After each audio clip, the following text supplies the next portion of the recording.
Abra sua Bíblia no Evangelho segundo escreveu João, capítulo 13. Evangelho de Nosso Senhor Jesus Cristo, segundo escreveu o apóstolo João, capítulo 13.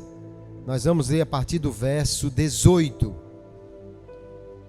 Glória a Jesus.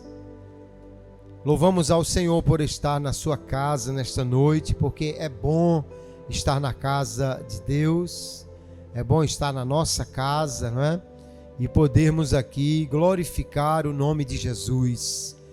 Como é feliz o crente que tem um lugar para se congregar, um lugar para cultuar ao Senhor e para ouvir a sua palavra, não é? Louvamos a Deus por tudo que Ele tem nos dado. Vamos ler as Sagradas Escrituras, Evangelho de João, capítulo 13, verso 18 em diante. Se alguém próximo a você ainda não localizou o texto, veja aí se precisa de ajuda para isso, ou se alguém que esteja nos visitando não tenha uma Bíblia, que você possa compartilhar para ele acompanhar também esta leitura. Glória a Jesus. Todos acharam? João capítulo 13, o verso 18, diz assim a palavra de Deus: Não falo a respeito de todos vocês, pois eu conheço aqueles que escolhi, mas é para que se cumpra a Escritura: aquele que come do meu pão levantou contra mim o seu calcanhar. Desde já lhes digo isso antes que aconteça, para que quando acontecer vocês creiam que eu sou. Em verdade lhes digo, quem recebe aquele que eu enviar, recebe a mim, e quem recebe a mim, recebe aquele que me enviou. Depois de dizer isso, Jesus se angustiou em espírito e afirmou: Em verdade lhes digo, que um de vocês vai me trair.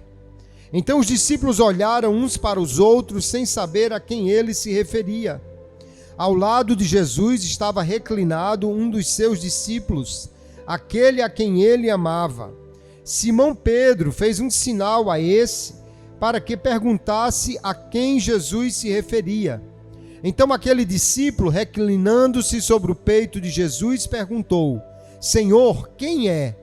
Jesus respondeu: É aquele a quem eu der o pedaço de pão molhado. Então Jesus pegou um pedaço de pão e, tendo-o molhado, deu-o a Judas, filho de Simão Iscariotes. E depois que Judas recebeu o pedaço de pão, imediatamente Satanás entrou nele. Então Jesus disse a Judas: O que você pretende fazer, faça-o depressa. Nenhum dos que estavam à mesa entendeu por que Jesus tinha dito isso, pois como Judas era quem trazia a bolsa do dinheiro, alguns pensaram que Jesus tinha dito a ele: compre o que precisamos para a festa, ou então que havia solicitado que desse alguma coisa aos pobres. Assim, tendo recebido o pedaço de pão, Judas logo saiu e era noite. Amém. E graças a Deus por sua palavra. Vamos orar agradecendo ao Senhor por esta palavra. Querido Pai, queremos te louvar por estarmos reunidos na tua casa nesta noite, pela liberdade, pela bênção que temos de ler a tua palavra e poder meditar nela, Senhor. Que o teu Espírito Santo continue falando a cada coração, nos dando direção e graça, Senhor, entendimento para compreender a tua palavra e para aplicá-la à nossa vida. Assim, continua na direção de tudo aqui e o teu nome seja glorificado. É o que nós te pedimos e agradecemos no nome de Jesus. Amém e amém. Graças a Deus. Pode sentar, querido irmão, deixa a sua Bíblia aberta no texto que nós já lemos. Uma coisa nós podemos entender, queridos: amar a quem nos ama é fácil. Amar a quem é amável também é fácil. Agora, amar a quem age contra nós, a quem é nosso inimigo, a quem está tramando para nos destruir, isso é difícil. Amar quem nos ama e mostrar isso por meio de um carinho, de um afeto, de um abraço, de uma palavra, de uma declaração, isso é reciprocidade. Ele me ama, eu o amo, então é mais fácil este amor.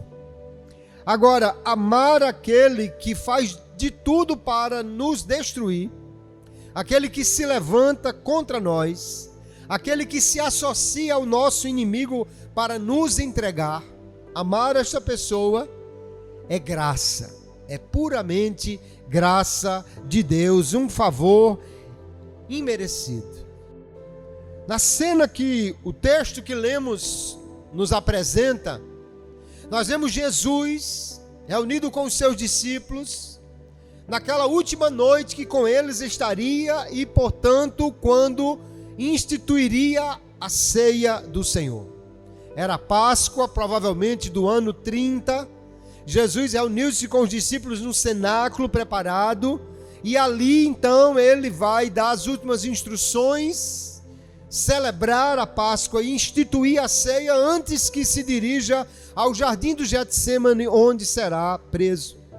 E nesta celebração, nesta cerimônia, ele vai mostrar um enorme exemplo de graça estendida ao pecador, e que nesta noite fazemos bem em lembrar desta graça, porque ela também nos alcançou e é somente por ela que nós estamos aqui reunidos nesta noite. A primeira coisa que nos salta aos olhos quando olhamos este texto, queridos, é que em seu amor Jesus revela que ele sabia muito bem qual era a situação que estava diante de si. O texto começou lá no início do capítulo 13, dizendo que Jesus sabia muito bem quem ele era, sabia muito bem o que ele iria fazer, e agora Jesus está se dirigindo a esses 12 discípulos, 12 apóstolos com ele, sentados numa mesa, muito provavelmente não aquela mesa que está todo mundo de um lado, como Leonardo da Vinci pintou, mas geralmente era uma mesa onde se sentavam de um lado e do outro. Aliás, não se sentavam. As mesas não tinham cadeiras naquela época, então ficava-se sentado no chão sobre almofadas e apoiado um cotovelo, às vezes, para se alimentar de uma mesa baixa. Jesus está ali reunido com os discípulos. No momento anterior desta cena, ele lavou os pés a cada um deles. Lavou os pés de Pedro, de João, de Tiago e de Judas. E ele está dizendo claramente a eles: eu escolhi cada um de vocês, mas todos não estão limpos, porque um de vocês é um acusador. Capítulo 6, o verso 70, ele diz: eu vos escolhi, mas um de vós é um diabo, um acusador. E aqui no texto ele vai dizer: um de vocês vai me trair. Judas não estava fazendo algo que estivesse fora do conhecimento de Jesus. Mateus e Lucas vão dizer que Judas já havia negociado com os líderes o preço para entregar Jesus, para ele ser preso. Mas agora nós vamos ver que Jesus, diante daquele grupo seleto de homens, vai dizer: um de vocês vai me trair. Ao saber ou entender que Jesus sabia da sua situação, Judas poderia já ter se arrependido, poderia já ter mudado de opinião, mas parece que não há nenhuma reação, nenhum esboço de arrependimento aqui, apesar de Jesus já estar dando uma indicação que ele sabia muito bem que alguém ali iria lhe trair. E então no verso 21, João diz que depois de dizer essas coisas, Jesus se angustiou em seu espírito. Porque Jesus estava ali angustiado, queridos? Porque quando nós lemos as Escrituras, Nós vemos que Jesus não veio a este mundo para condenar o mundo, mas para salvar o mundo. Porque Jesus não tem prazer, e o Pai já tinha dito isso também no Antigo Testamento, não tem prazer na morte do pecador. Porque Pedro vai dizer na sua primeira epístola, aliás na segunda, capítulo 3 e o verso 9, o Senhor não retarda a sua promessa, ainda que alguns julguem demorada, pelo contrário, é paciente com vocês, não querendo que ninguém se perca, mas que todos venham ao arrependimento. Provavelmente Jesus está angustiado porque um dos 12, apesar de ele amar este homem, e apesar de ele já estar dando dicas de que ele sabia o que ele iria fazer, Judas permanece sem arrependimento, sem voltar atrás, sem se arrepender daquilo que ele iria fazer. Se Judas tivesse ali pensado no que Jesus já estava declarando, talvez tivesse voltado atrás. Alguém às vezes lê as Escrituras, especialmente o texto de Atos capítulo 25, que diz que Judas se desviou indo para o seu lugar. Alguém diz, está vendo, ele estava predestinado a fazer isso. Mas nós não cremos assim. O que o texto de Atos capítulo 1 está dizendo é que Judas foi condenado exatamente porque este era o lugar destinado aos pecadores, aos rebeldes, aos traidores. Não que ele estivesse destinado a pecar, porque ele poderia muito bem se arrepender do seu pecado, embora que Jesus seria preso de qualquer maneira. Em sua graça, Jesus sabe o que Judas está fazendo, sabe do seu plano, sabe da sua trama, sabe do seu fingimento ali, da sua atuação, da sua hipocrisia, sentado à mesa com Jesus, celebrando a ceia, no entanto, traindo o Senhor. Mas apesar disso, queridos irmãos, o texto diz que Jesus amou todos os seus discípulos. Porque o amor de Cristo por nós não é originado na nossa boa índole. Ele não nos ama por causa da nossa ficha limpa. Não nos ama por causa da nossa natureza perfeita. Nós somos pecadores por natureza. E mesmo assim, Ele nos ama. Ele nos conhece, sabe quem somos, o que somos capazes de fazer, porque o seu amor não é derivado da nossa natureza, mas da sua natureza graciosa, amorosa, perdoadora, da sua natureza que nos abraça com a sua graça, apesar de nós não sermos amáveis, ou apesar de não sermos perfeitos. Ele é o Senhor que busca os pecadores e ama aqueles a quem Ele veio para entregar a vida em seu lugar. Aleluia! O Senhor nos conhece por dentro e por fora. E ainda assim Ele nos ama. Aleluia! O salmista no Salmo 139 diz, Senhor, Tu me sondas e me conheces. Deus não me vê somente por fora. Ele me vê por dentro. E mesmo vendo quem eu sou, as falhas que tenho, os erros que cometo, Ele ainda me ama.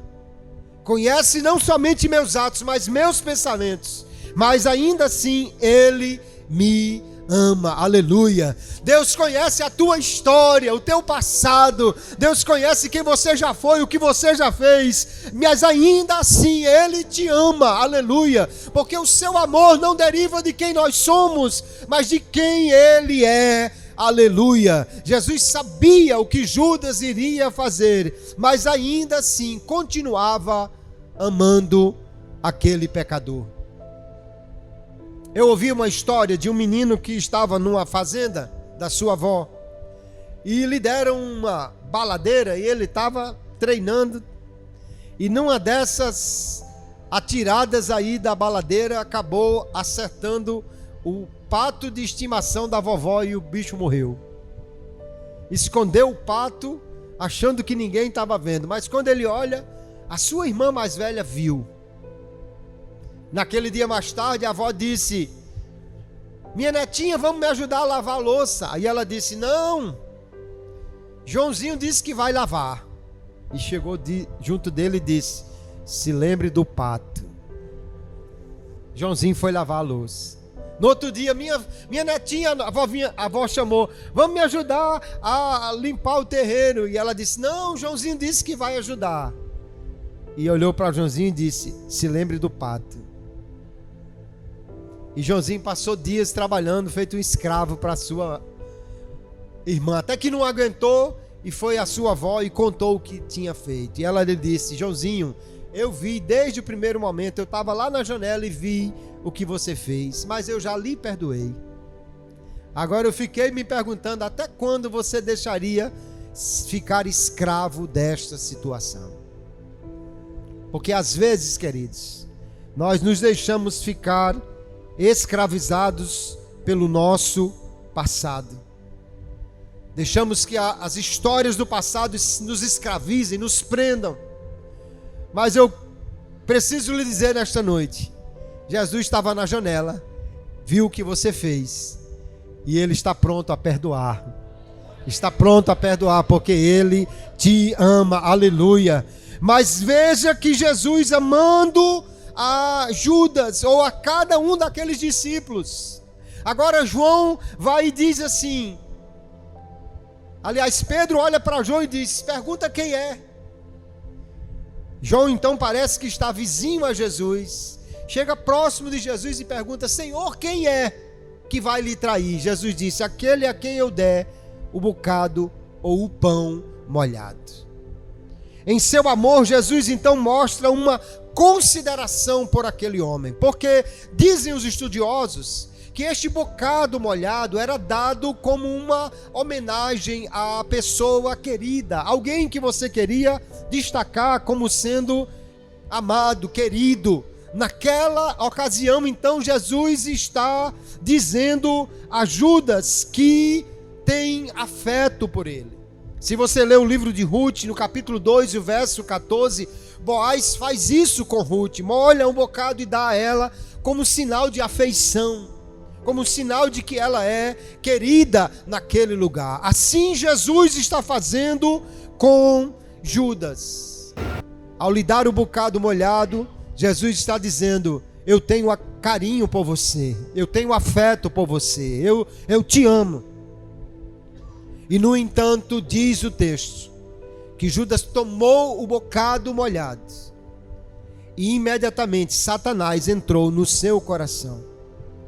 Porque muito provavelmente, mesmo tomando aquele bocado, Judas não se arrependeu, não se envergonhou do que fez, pelo contrário, esteve cada vez mais firme em seu plano sórdido de entregar Jesus em troca de dinheiro. Nós vamos ver que Jesus sequer denunciou que era Judas o traidor. Jesus tivesse dito, olha gente, eu quero dizer uma coisa a vocês, esse homem aqui vai me trair. Era bem provável que os outros 11 tivessem prendido Judas, amarrado, dado uma surra nele, feito alguma coisa. Jesus nada fez para detê-lo, senão demonstrar o seu amor, a sua consideração por aquele homem, porque Jesus está então mostrando a sua graça, a sua misericórdia para com Judas. Ao estender a mão, ele não está dizendo, eu concordo com o seu pecado, mas ele está dizendo, eu perdoo aquilo que você já fez. Porque misericórdia não é conivência, queridos, mas é uma oportunidade para o arrependimento, para se mudar. Misericórdia não é indiferença. Jesus não está estendendo a mão e dizendo, não tem problema, deixa para lá. Não, ele está dizendo, venha para cá, porque eu tenho perdão para você, eu tenho misericórdia e graça para consertar aquilo que você já fez. E no entanto, nós vamos ver que Judas não recebe a graça, não acolhe a graça que lhe é oferecida. Graça é um favor imerecido, mas precisa ser acolhida no coração. Eu ouvi a história de uma pianista, uma moça que tocava piano, e foi fazer uma apresentação num salão de um hotel e colocou ali uma placa dizendo: vai apresentar-se hoje a grande pianista fulana, aluna do mestre fulano de tal. E ela colocou o nome de um grande mestre pianista, sendo que era fake. Ela nunca tinha estudado com esse mestre. Botou para despertar a atenção do povo. Porém, o que ela não sabia é que o grande pianista estava hospedado naquele hotel. E quando ele viu a placa, essa foi minha aluna, e foi lá no salão e ela estava ensaiando porque não tinha tanta segurança assim para tocar. E ele chegou, e quando ela viu quem era, já ficou toda envergonhada. Mestre, o senhor aqui, você disse que foi minha aluna? Olhe, me perdoe, eu fiz isso para ver se as pessoas valorizavam o meu show. E ele disse: faste mais para lá, deixa eu sentar uma pontinha do banco aqui, vá tocando. E ele foi dizendo: faça assim, não, faça assim, toca essa nota, substitua essa outra. E foi dando dicas e ajustando o toque dela, e ela melhorou. E quando terminou, ele disse: pronto, agora você pode dizer que foi aluna do mestre fulano de tal. Isso é graça, queridos.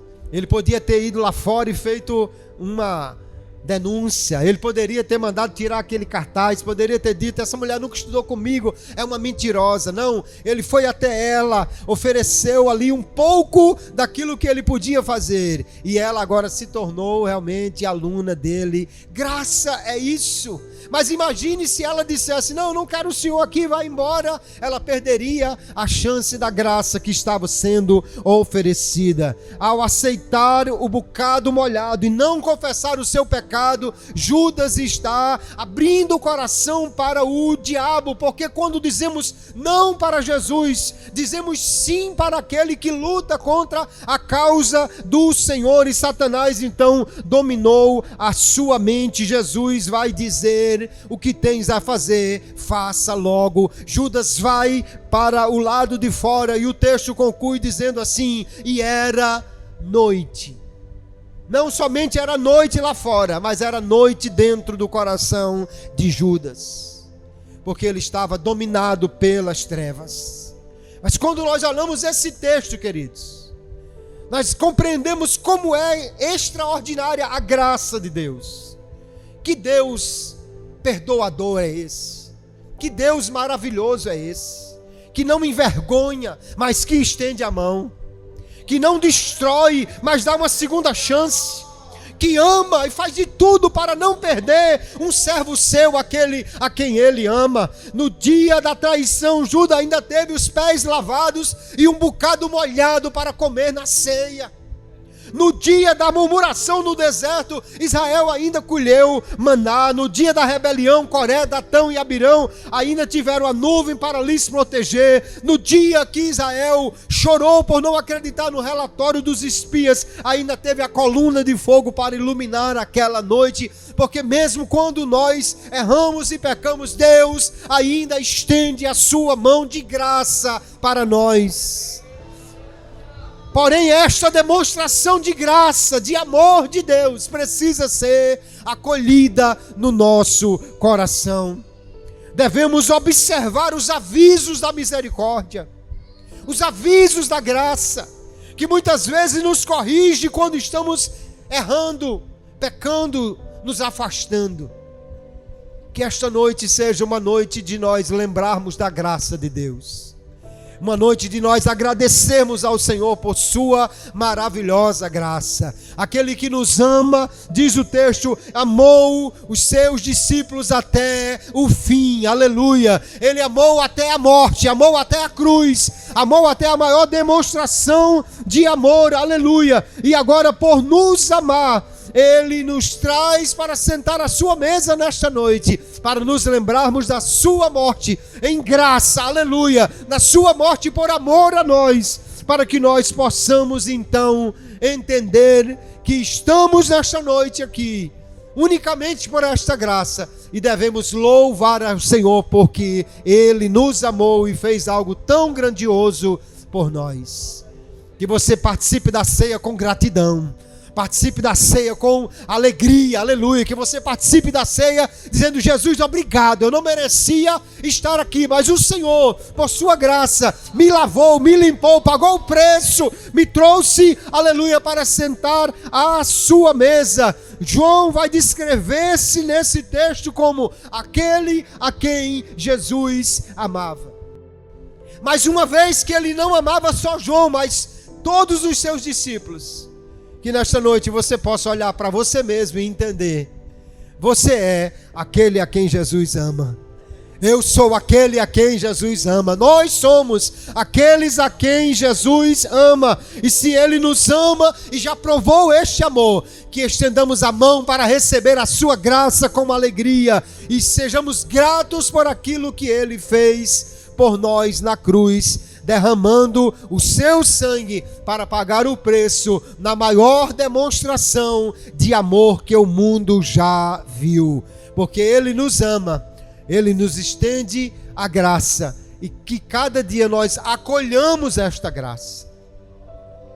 Se você errou, se durante o mês você tropeçou, Ele tem graça para uma segunda chance, para nos levar ao arrependimento.